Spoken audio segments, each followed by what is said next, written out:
If I leave everything behind, the place that I've known for so long as a home,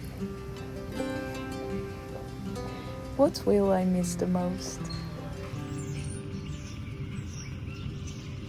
Is it the quiet morning rituals?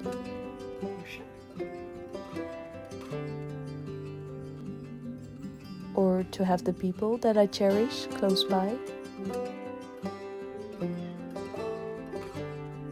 My beautiful thrifted clothing collection that has already been reduced by 70%. Thank you all, by the way, who purchased something. And I am so glad that you are giving these items a new loving home. I long so much for more peace and more nature now. But I do wonder if I could miss this fast pace of the city that fulfills my desires within moments. Am I taking it all for granted? I know I should be so grateful to live a life where so much is possible. The more choice, the more freedom, right? But is it really? In this world of so much choice and so much consumption, I have been feeling quite consumed myself so often. Being so focused on finding the magic product that is going to solve this problem that you have. But with buying the new product, you actually create a new problem. For example, you buy this beautiful white dress with long sleeves, but you realize that it's kind of see-through, so now you need to add another base layer to not show your undies around. And also, it's white, so you need to wash it right after every time you wear it to avoid stains. And because of the complications that come with this lovely white dress, you end up not even wearing it.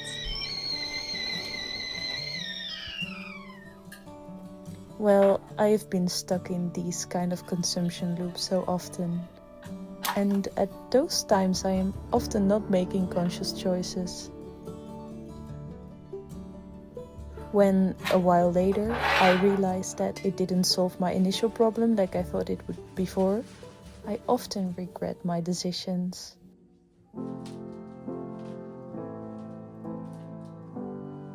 And at this point, the freedom I felt in the first moment before making the purchase has been replaced by a realization of being enslaved by my own patterns and habits.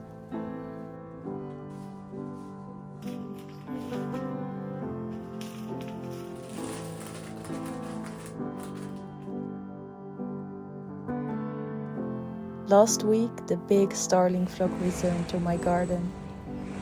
Every year, when the first signs of spring start to show, they come here and they nestle in our biggest bush. In their flock, they make astonishing patterns in the sky that look like a synchronized dance.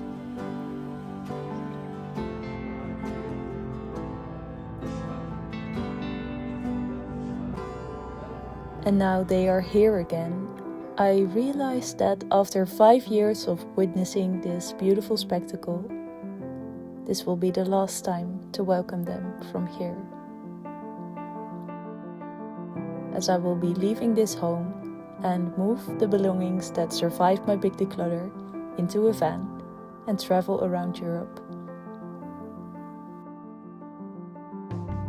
The pieces that I have kept from my voluminous clothing collection are mostly handmade items made by myself or by sustainable brands that I like.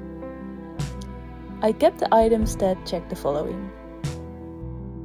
I have loved wearing it at least multiple times each season. It fit me well and I felt beautiful and comfortable wearing the item. And the color fits in my autumn palette and I already have something to combine it with.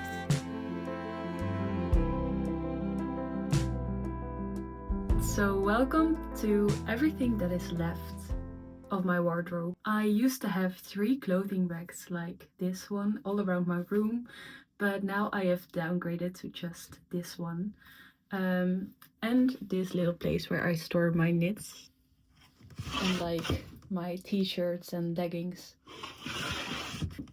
So if you would be interested in a video where I try on like all of my favorite dresses and tell you all about the brands, where they are from, please let me know in the comments. Making clothing, which I've been loving to do the past years, is something I won't stop doing though, even when traveling. The practice of crafting a garment myself has given me so much more appreciation for the art of textile craftsmanship. In a world of so much fast fashion, exploitation and underappreciation of garments, I want to make a conscious choice. To dress and express myself in a way that respects and honors all contributed factors in the creation process. From the source in nature to the finished garment. Which means that the items I own will get the appreciation they deserve by wearing them with love and with pride. They shouldn't just dust away in the back of my closet, right?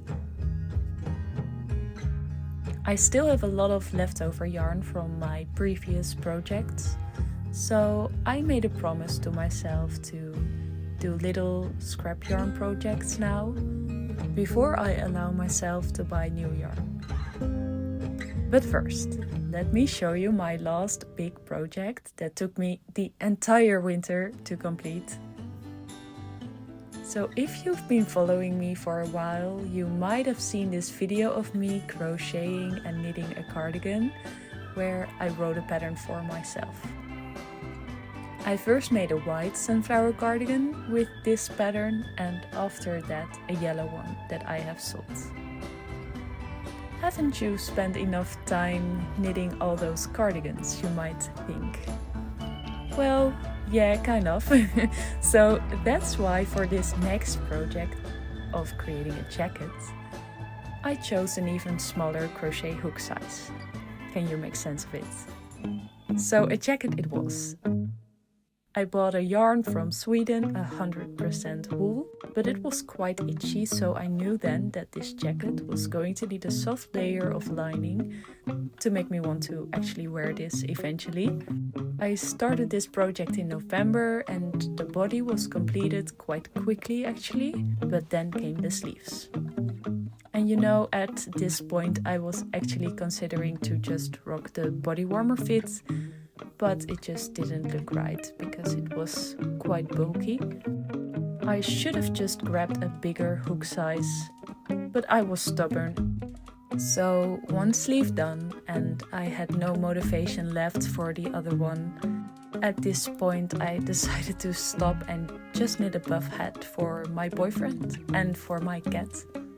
Then I was sick at home for nearly 2 weeks and I noticed this one sleeve jacket staring at me from the corner of my room constantly until I couldn't bear it anymore.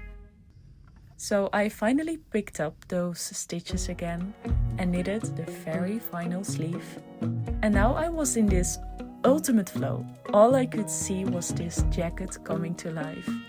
I was sewing on pockets, searching in a pile of my boyfriend's clothing and find this extra large merino woolen fleece that was perfect for a soft layer of lining. So I measured, cut, pinned and sew everything together with my sewing machine until I messed up. I was sewing in the zipper with my machine, which stretched out the wool, like way too much. And at that point I realized that it was already over midnight. So the next morning I ripped out my mistakes from the night before and I sew in the zipper by hand, and then finally I finished my ultimate dream jacket and I am so happy with it. Look at this. I love it so much. Was it a challenge? Yes. Was it frustrating? Most definitely. How many times did you have to redo the parts? Way too many times. Was it worth it? Absolutely, yes. In a way, this process of creating and therefore failing a lot is the best preparation for the big open road I will be facing soon. Also, with working on the van, we've experienced some setbacks already, like a broken ventilation system that was like way too expensive to replace. But through believing you can fix it or can make it work, you will find a way to do so. It does make me tear a little to say goodbye to the starling flock and all others that are dear to me. But instead of waiting for the starlings to return every year, I will now travel with them and explore so much more of nature. Will you join for the ride?